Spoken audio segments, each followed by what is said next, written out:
Hello सम्पूर्णमा नमस्कार। मेरो युट्युब च्यानलमा यहाँहरू सम्पूर्णलाई स्वागत गर्न चाहन्छु। आज मैले यानबाट कसरी चाहिँ यस्तो प्रकारको फुलको डिजाइन अर्थात् फ्लावरको डिजाइन बनाउन सिक्ने भनेर मैले यो सिकाउन गइरहेको छु। कुरुस चलाउन सिक्नुभएकाहरूले पनि यो सजिलै बनाउन सक्नुहुन्छ। यो सजिलो छ। म चाहिँ यहाँहरूलाई यो सिकाउन गइरहेको छु। बिस्तारै सिकाउँछु, हजुरहरू पनि हेर्दै सिक्दै जानुहोला। सजिलो छ। ल है त सुरु गरौँ। त्यसको लागि चाहिन्छ हामीलाई यो कुरुस, यो 1.50 mm को कुरुस हो। अनि धागो कट गर्नको लागि हामीलाई कैँची चाहिन्छ। अनि आफ्नो इच्छा अनुसारको धागो कलर दिनुहोस्। अनि त्यसपछि म्याजिक रिङ बनाउनु पर्छ। म्याजिक रिङको लागि धागो यसरी लिनुहोस्, यसरी घुमाएर क्रस गर्नुहोस्। अनि यहाँबाट कुरुसलाई घुमाएर यसरी लिएर आउनुहोस् अनि एकपटक तान्नुहोस्। फेरि स्टार्टिङबाट सिकाउँछु है त। यसलाई म्याजिक रिङ भन्छ है। यसरी घुमाएर ल्याउनुहोस्, यसरी अनि यताबाट घुमाएर यसरी भित्रबाट है, अनि यसरी तान्नुहोस्। अनि यो हातलाई हटाउनुहोस्। अनि हामीले चाहिँ 1 2 3 चेन बनाउने। यहाँ 3 चेन बनाइसकेपछि यसरी धागो लिने अनि यहाँ सपोर्ट गरेर यो म्याजिक रिङको राउन्डभित्र चाहिँ घुमाएर यसरी लिएर आउनुहोस्। अनि यसलाई डबल क्रोसे बुन्नी भन्छ है। यसलाई यताबाट दुईटा मात्रै ल्याउनुहोस्, फेरि दुईटा बाँकी रहन्छ नि 1 2, यसलाई पनि यताबाट ल्याउनुहोस् है। यो चाहिँ डबल क्रोसे भनिन्छ क्रोसेटको भाषामा। अब यसलाई अलिकति कसम थोरै सानो बनाउनु सजिलो हुन्छ। यसैलाई नै म्याजिक रिङ भन्ने हो कि। यस्तो यो सानो ठुलो बनाउन मिल्छ। अब यसरी नै डबल क्रोसे फेरि बुन्नुपर्छ। धागो लिनुहोस्, यसरी घुमाएर ल्याउनुहोस् अनि दुईटालाई मात्रै तान्नुहोस् एकपटकमा, अनि फेरि दुईटालाई तान्नुहोस्। यसै गरेर हामीले 16वटा डबल क्रोसे बुन्नुपर्छ।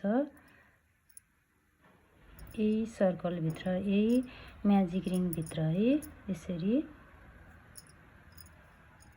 16वटा डबल क्रोसे बुन्ने।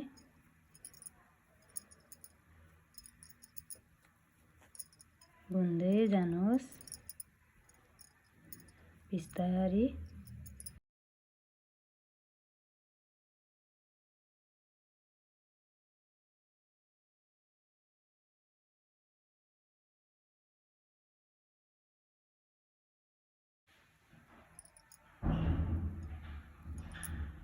हामीले यसरी नै डबल क्रोसे बुन्दै जानुपर्छ।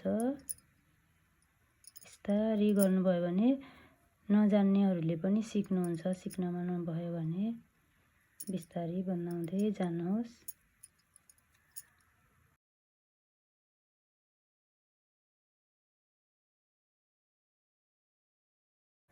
हामी 1 2 3 4 5 6 7 8 9 10 11 12वटा भयो। अझै पुगेको छैन है।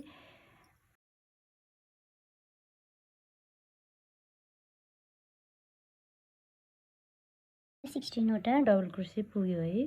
अब के गरौँ भन्दाखेरि यो धागोलाई समातेर तानेर यसलाई कस्नुहोस्। अनि हामीले स्टार्टिङ गर्दाखेरि 3 चेन तानेका थियौँ। त्यो चेनको चाहिँ सबभन्दा माथिको चेनमा लगेर हेर्नुहोस् है। कहाँ भन्दाखेरि यो चेनको यहाँ लगेर चाहिँ हामीले स्लिप स्टिच लगाउने के यसरी बन्द गरिदिने। ल अब दोस्रो स्टेप सुरु हुन्छ है। अब फेरि हामीले चेन तान्नुपर्छ 1 2 3 चेन तान्ने फेरि। अनि हामीले फेरि धागो दिने यसरी।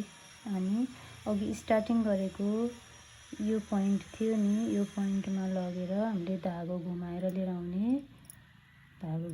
आउने, यसरी घुमाएर मात्रै ल्याएको है, अरू केही गरेको छैन। फेरि पनि घुमाएर त्यहीँबाट लिएर आउने,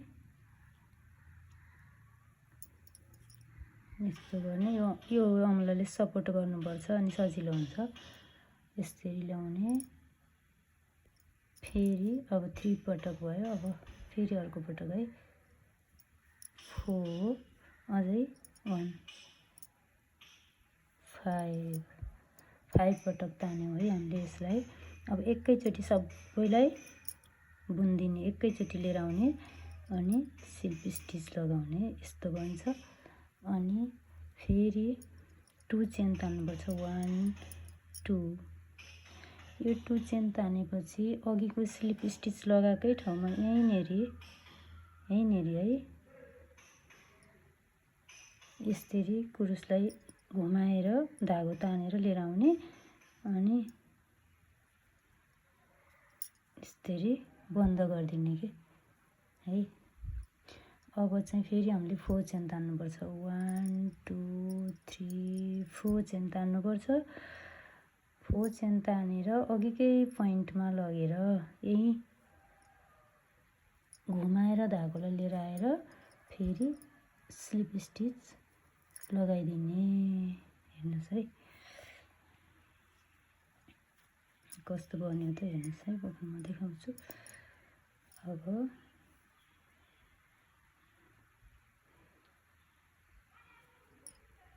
यस्तो बनेको छ है। अब फेरि त्यसरी नै अर्को पनि बनाउँदै जाने। अब यो यतापट्टिकोमा गएर एउटा स्लिप स्टिच लगाइदिने अनि फेरि 3 चेन 1 2 3 चेन तान्ने अनि फेरि अघिको जस्तै धागो 5 पटक तान्नुपर्छ 1 2 3 4 5 अनि सबैलाई एकैचोटि गरिदिने। 1 2 चेन तान्ने, अघिको स्लिप स्टिच लगाएको पोइन्टमा लगेर घुमाएर ल्याएर चाहिँ स्लिप स्टिच फेरि पनि लगाइदिने अनि 4 चेन तान्ने 1 2 3 4 चेन तान्ने अनि यही पोइन्टमा लगेर स्टार्टिङ त त्यो थियो नि, अघिको पोइन्टमा लगेर घुमाएर ल्याएर स्लिप स्टिच लगाइदिने। अब फ्लावरको दुईटा चाहिँ पार्टहरू रेडी भयो। यसै गरी अब हामीले यसरी नै पुरै राउन्ड पुरा गर्ने हो। अब अन्तिममा पनि फेरि त्यसै गरेर 3 चेन तान्नुहोस् 1 2 3 चेन तान्नुहोस् अनि धागोलाई घुमाएर लिएर यही पोइन्टमा यसरी समाउनुहोस् अनि फेरि घुमाउनुहोस् 2 3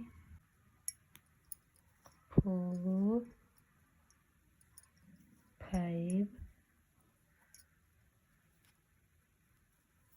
स्लिप स्टिच 1 2 अघिको स्लिप स्टिच लगाएको ठाउँमा गएर फेरि स्लिप स्टिच लगाउनुहोस् 1 2 3 4 अनि अघिकै यही स्टार्टिङ पोइन्टमै लगेर फेरि घुमाएर ल्याएर स्लिप स्टिच लगाइदिनुहोस् अनि हाम्रो फ्लावर रेडी भइसकेको छ। अब कट गरौँ अनि कुरुसलाई तानिदिनुहोस्।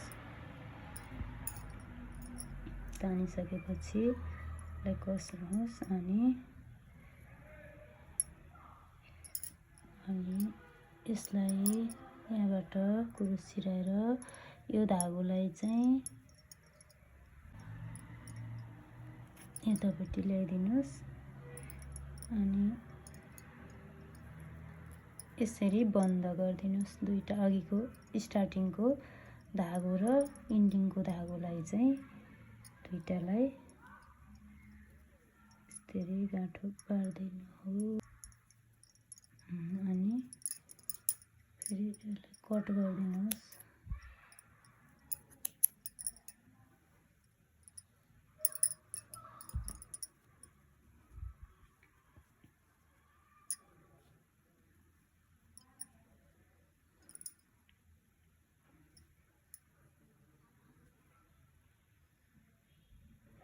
ल हाम्रो फ्लावर रेडी भयो। यसरी नै बनाउने है यो फ्लावर चाहिँ। अनि मैले यो रबरमा लगाउँदाखेरि अर्को सानो फ्लावर पनि अट्याच गरेको छु। त्यसलाई पनि बनाउन सिकाउँछु म, अर्को भिडियोमा बनाउन सिकाउँछु है। यो भिडियो लामो बन्ने भयो, म अर्को भिडियोमा सिकाउँछु। अहिले चाहिँ यो मात्रै सिकाएँ। हस्, मेरो भिडियो अन्तिमसम्म हेरिदिनु भएकोमा धन्यवाद सबैजनालाई। मेरो भिडियोलाई लाइक, कमेन्ट, सब्सक्राइब गरिदिनु होला है। थ्याङ्क यू, धन्यवाद।